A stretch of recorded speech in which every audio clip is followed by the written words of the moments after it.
कि आप अगर राजा भी हैं, मुख्यमंत्री भी हैं, तो दिल्ली हम्म। या देश आपकी प्रॉपर्टी नहीं है। अगर हम्म। केजरीवाल साहब को ये नहीं पता कि एलजी कौन है, उसकी ड्यूटी कहाँ है, तो मुझे लगता है या तो केजरीवाल साहब पूरी तरह से अज्ञानी हैं, या वो कॉन्स्टिट्यूशन को इंसल्ट करना अपनी हम्म। बहादुरी समझते हैं, सिर्फ इसलिए कि उनको इस बात की गलत फहमी हो गई कि अब कुर्सी पे मैं बैठा हूं, अब मेरा कौन क्या बिगाड़ हम्म। सकता है।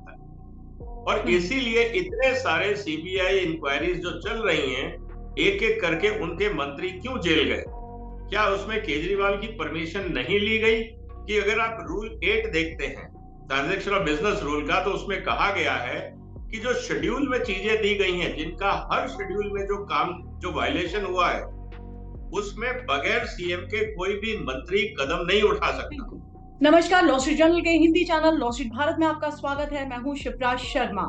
सुप्रीम कोर्ट जब ये कहता है कि दिल्ली के जो प्रशासनिक जो फैसले हैं उसका जो नियंत्रण है वो अब दिल्ली सरकार के पास, जो उसका नियंत्रण है वो ज्यादा होगा, ना कि उप राज्यपाल के पास, तो इसके मायने क्या होते हैं? ये मायने समझाने के लिए आज हमारे साथ सुप्रीम कोर्ट के वकील, जाने माने अर्थशास्त्री और राजनीतिक विशेषज्ञ विजय सरदाना जी जुड़े हैं। सर नमस्कार, स्वागत है आपका लॉ स्ट्रीट जर्नल में।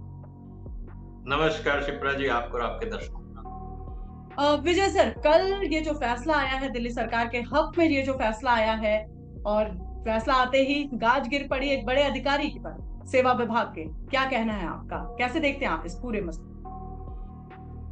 देखिए, जो सुप्रीम कोर्ट का फैसला है इसमें कुछ भी नया नहीं। हम्म। अनफॉर्चुनेटली लोगों ने, क्योंकि कानून नहीं पढ़ा, लोगों ने ट्रांजैक्शन ऑफ बिजनेस जो दिल्ली गवर्नमेंट का है 1993 के रेगुलेशंस वो नहीं पढ़े, और सुप्रीम कोर्ट के जजमेंट को पूरा नहीं पढ़ा। 105 पेज का जजमेंट है, मैंने इसकी एक एक लाइन पूरी पढ़ी है।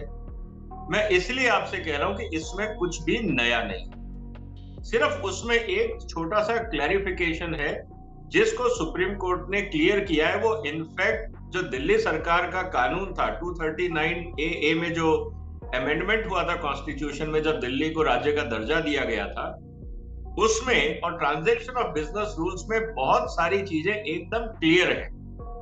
प्रॉब्लम यह है कि केजरीवाल साहब चाहते हैं कि मेरे ऊपर किसी भी तरह का रेगुलेशन नहीं होना चाहिए, क्योंकि दिल्ली का सीएम मैं, ये उनकी गलतफहमी है जिसके कारण वो कोर्ट गए।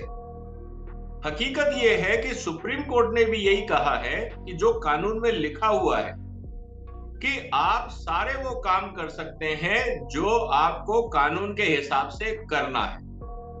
जहां तक है भूमिका उपराज्यपाल की, हम्म। ट्रांजैक्शन ऑफ बिजनेस रूल्स में करीब 54 जगह पे, अगर मैं कहूं कम से कम 50 से ज्यादा जगह पे एलजी का रोल। और सुप्रीम कोर्ट के अगर ऑर्डर को आप देखेंगे, जो कल सुप्रीम कोर्ट ने ऑर्डर दिया है, specially from paragraph number 89 to 92, उसमें बहुत क्लियर कहा गया है कि दिल्ली की सरकार को जो संवैधानिक प्रक्रिया है वो और ट्रांजैक्शन ऑफ बिजनेस रूल्स के हिसाब से काम करना होगा, उसको कहीं डाइल्यूट नहीं किया गया। तो ये हम्म। कहना कि दिल्ली की सरकार की जीत हो गई, एलजी की हार हो गई, इनफैक्ट मुझे कंफ्यूजन था एज ए केजरीवाल, मेरा कंफ्यूजन दूर किया गया, कंफ्यूजन नहीं है। तो इसीलिए जो तीन चीजें हैं दिल्ली सरकार के हाथ में नहीं रहेंगी, वो सुप्रीम कोर्ट ने बहुत क्लियर कर दिया, जिसपे केजरीवाल की एक्चुअली नजर। एक है पुलिस, बिल्कुल सर। जी। एक है लैंड, और दूसरा हाँ है हाँ। Public order.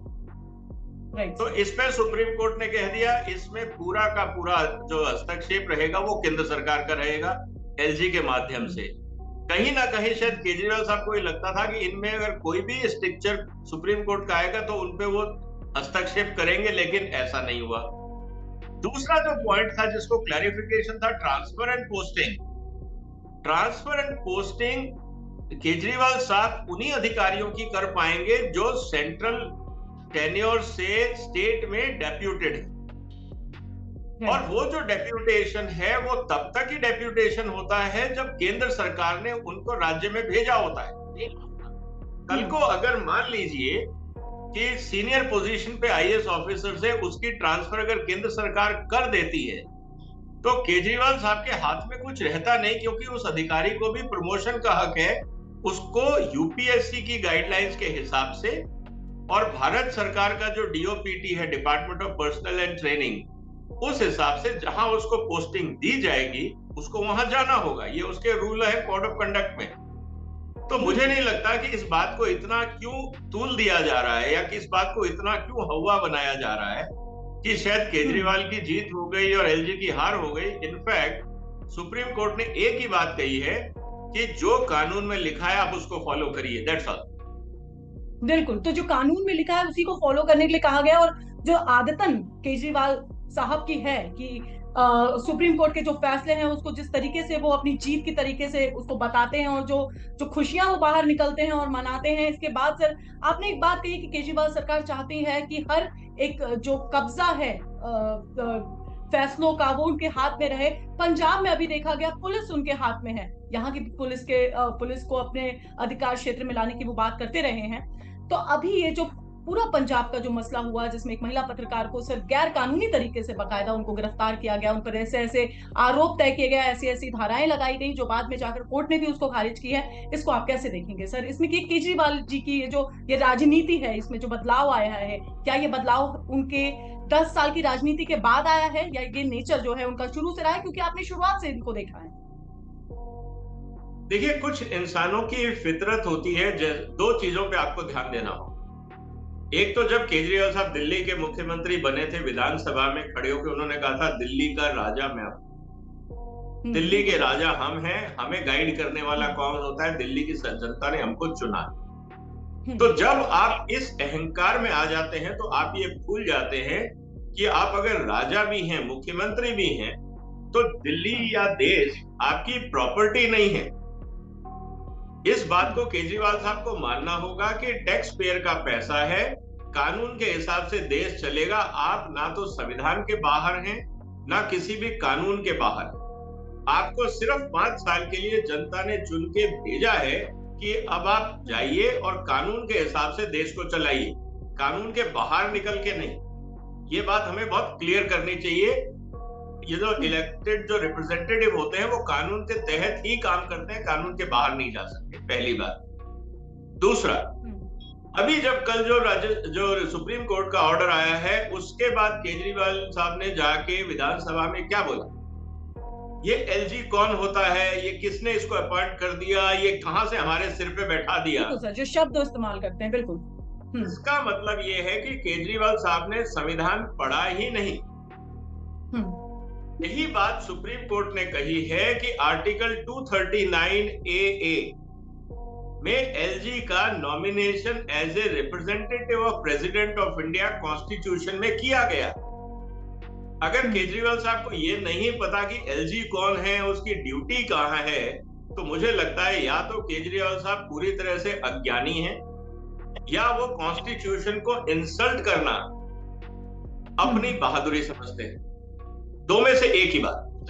या तो उनको एक्सेप्ट करना चाहिए कि संवैधानिक परंपराओं पे विश्वास नहीं है, देश के सिस्टम पे भरोसा नहीं है, संविधान पे भरोसा नहीं, और अगर उन्होंने ये सब पढ़ा है तो जानबूझ के उनको संवैधानिक प्रक्रियाओं और संस्थाओं का इंसल्ट करने में मजा आता। ये दोनों ही चीजें एक पॉलिटिकल पार्टी के लीडर के लिए अशोभनीय है, निंदनीय है, क्योंकि आप उसी कॉन्स्टिट्यूशन के तहत ही शपथ लेते हैं कि मैं संवैधानिक मर्यादाओं की रेस्पेक्ट करूंगा, और जैसे ही आप शपथ लेते हैं आप उसी संविधान का इंसल्ट शुरू कर देते हैं। इससे ज्यादा दुर्भाग्यपूर्ण बात क्या हो सकती है, मुझे नहीं पता। तो जहां तक बात है कि जो पंजाब में हरकत हुई है वो उसी संवैधानिक मर्यादाओं को तोड़ के अपना एरोगेंस और अपना विंडिक्टिव माइंडसेट दिखाने का एक और एग्जाम्पल हमारे सामने आया है केजरीवाल का। तो इसीलिए आपको इस इंसान की पर्सनैलिटी को जानना होगा कि ये आदमी बहुत ज्यादा महत्वाकांक्षी है और बहुत जल्दी में है, और ये नहीं चाहता कि इसको कोई सही रास्ता दिखाए। इनको ये लगता है कि जो ये सोच रहे हैं वही सही, जो कि किसी भी संवैधानिक संस्थाओं में या डेमोक्रेसी में ऐसा होता नहीं है, क्योंकि there is something called rule of law, और रूल ऑफ लॉ जब तक होगा तब तक केजरीवाल की ये मंशाएं पूरी नहीं। बिल्कुल सर, बिल्कुल। और आप आम जनता भी इसको समझ रही है। हम शीश महल पर आते हैं, एक जो बड़ा इनका प्रोजेक्ट है, एक मकान जो है, वीआईपी कल्चर। कभी ये कहा करते थे कि आप वीआईपी कल्चर के खिलाफ हैं, लेकिन अब लाखों के पर्दे लग रहे हैं सर, करोड़ों की टाइल्स लग रही है। टैक्स पेयर का पैसा है। क्या आप दिल्ली की जनता समझेगी इस बात को? देखिए, दिल्ली की जनता तो समझेगी, लेकिन आपको ये समझना होगा कि जिसके हाथ में आपने बागडोर दी है वो राजनीति में आया ही इसलिए कि उसको अपनी पर्सनल लाइफ को इंप्रूव करना था। उसकी महत्वाकांक्षा थी कि वो देश में एक बड़ा पॉलिटिशियन बने और टैक्स पेयर के पैसे पे मजे करे। ये दो ही एजेंडा उनके थे। अगर ऐसा नहीं होता तो भारत के संविधान और दिल्ली के कानून और ट्रांजैक्शन ऑफ बिजनेस रूल्स में हर प्रावधान का उन्होंने दुरुपयोग या वायलेशन क्यों किया, चाहे वो शराब घोटाला हो, चाहे वो टेंडर हो, चाहे वो एजुकेशन पॉलिसी हो, चाहे वो हेल्थ केयर पॉलिसी हो, चाहे वो रिपोर्टिंग सिस्टम। ऐसा नहीं है कि ये पहला और इकलौता केस है। उन्होंने हर कानून को तोड़ा सिर्फ इसलिए कि उनको इस बात की गलतफहमी हो गई कि अब कुर्सी पे मैं बैठा हूं, अब मेरा कौन क्या बिगाड़ सकता है। और इसीलिए इतने सारे सीबीआई इंक्वायरीज जो चल रही हैं, एक एक करके उनके मंत्री क्यों जेल गए। क्या आपको लगता है कि उन सारे मंत्रियों ने अपने मन से काम किया? क्या उसमें केजरीवाल की परमिशन नहीं ली गई?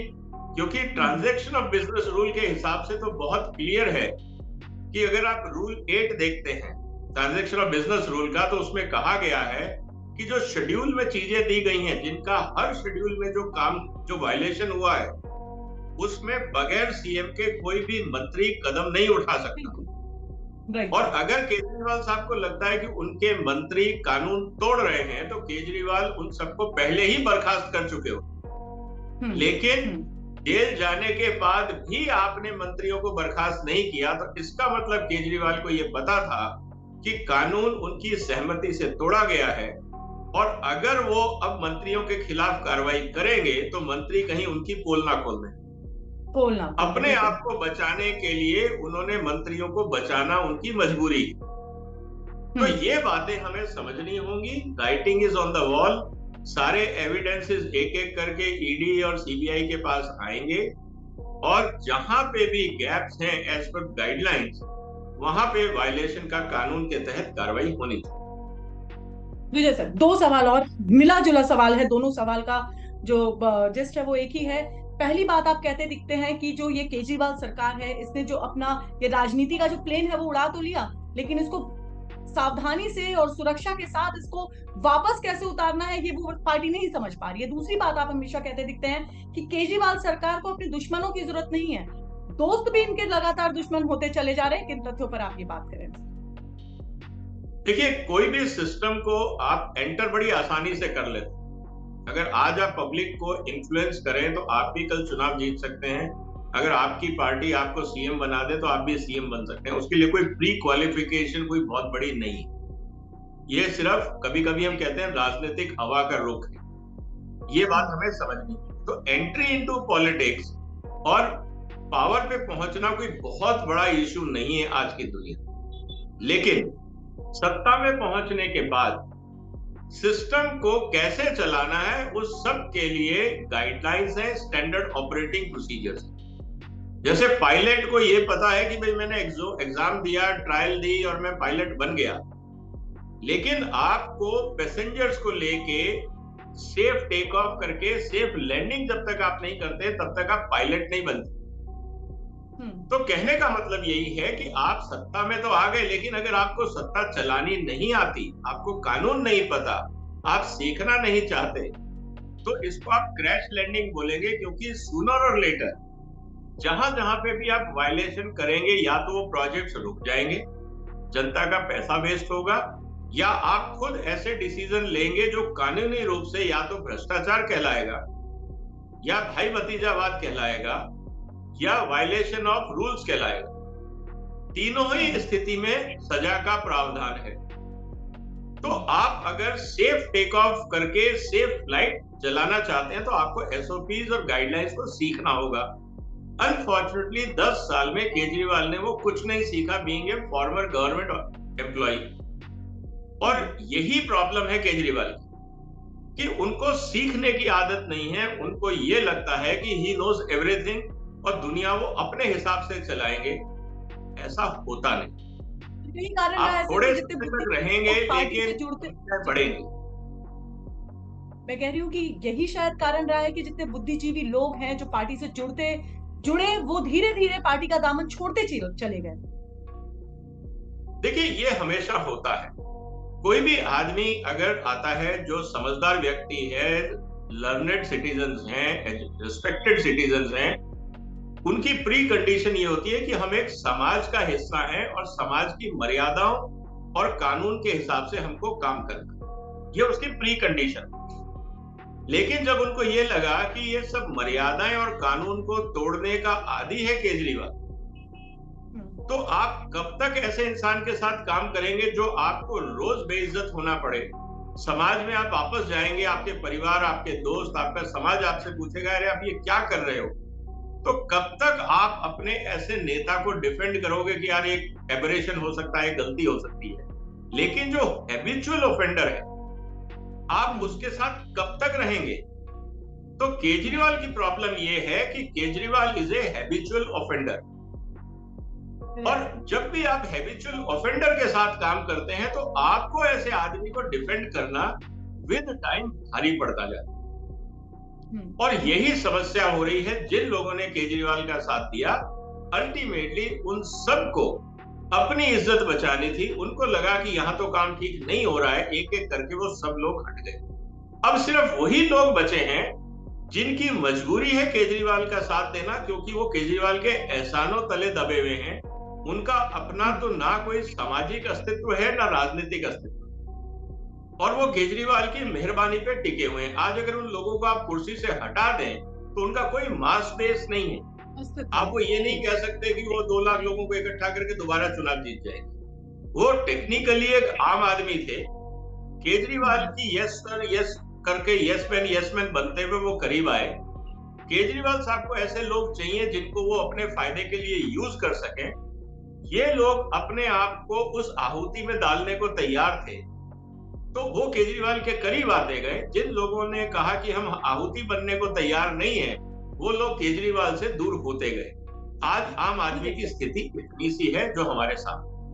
बिल्कुल विजय सर, आखिरी मेरा सवाल ये रहेगा कि लगातार जो गलतियां केजरीवाल साहब करते आ रहे हैं वो जनता देख रही है, और एक बार नहीं 2 बार भी मौके दिए गए, लेकिन एज ए राजनीतिक विशेषज्ञ अगर मैं आपसे पूछूं कि क्या लगता है आने वाले चुनाव में इसका क्या खामियाजा भुगतना पड़ेगा आम आदमी पार्टी को? और दूसरा सवाल इसी से जुड़ा हुआ ये कि अगर हाँ तो विकल्प क्या है?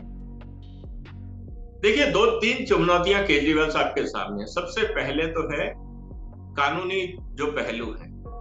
अगर केजरीवाल साहब जिस तरह से कानून लगातार तोड़ रहे हैं या वायलेशन कर रहे हैं, अगर कानूनी रूप से इनको सजा हो जाती है तो इनका चुनावी कैरियर यहीं खत्म। ये बात हमें समझनी, क्योंकि एक बार अगर आप लगातार न्यायिक प्रक्रिया में फंस जाते हैं और आपको दोषी करार दे दिया जाता है, तो आपको वो उस प्रावधान के हिसाब से अगर 2 साल से ज्यादा सजा हो जाती है तो आप चुनाव नहीं लड़ पाएंगे।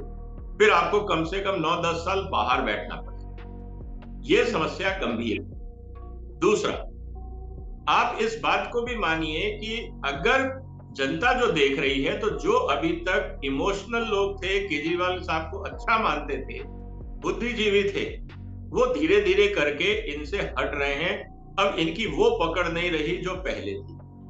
लेकिन एक वर्ग हमेशा इनके साथ रहेगा जो सिर्फ अपना शॉर्ट टर्म गेन देखता है, जिसको फ्री बिजली चाहिए, फ्री पानी चाहिए, जिसको सब फ्री लॉलीपॉप्स चाहिए, और वो एक सेक्शन ऑफ सोसाइटी जो बीजेपी को हेट करता है। और उनको ये देखना होगा, अब केजरीवाल का भविष्य डिपेंड करता है कि कांग्रेस जो बाकी नॉन बीजेपी पार्टीज हैं वो कितनी तेजी से अपने आप को दिल्ली में उभारती, क्योंकि बीजेपी का एक वोट है, एक आइडियोलॉजी है, उनके साथ लोग जुड़े हुए।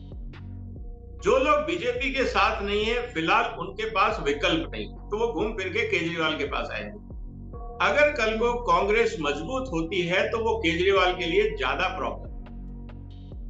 तो ये अब कांग्रेस के हाथ में है कि कांग्रेस किस तरह से बीजेपी का अल्टरनेट दिल्ली में देती।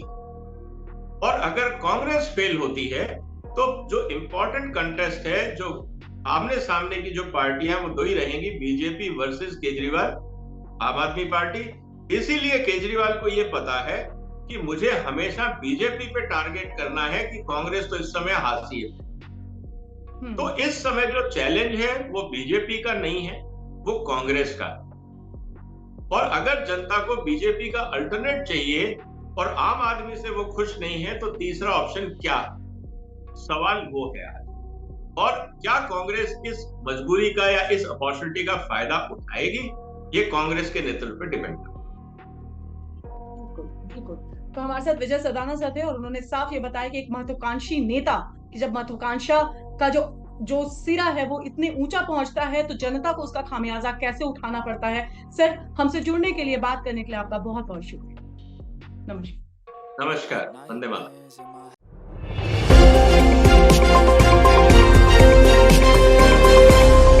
लॉ स्ट्रीट भारत, राष्ट्र के हित में।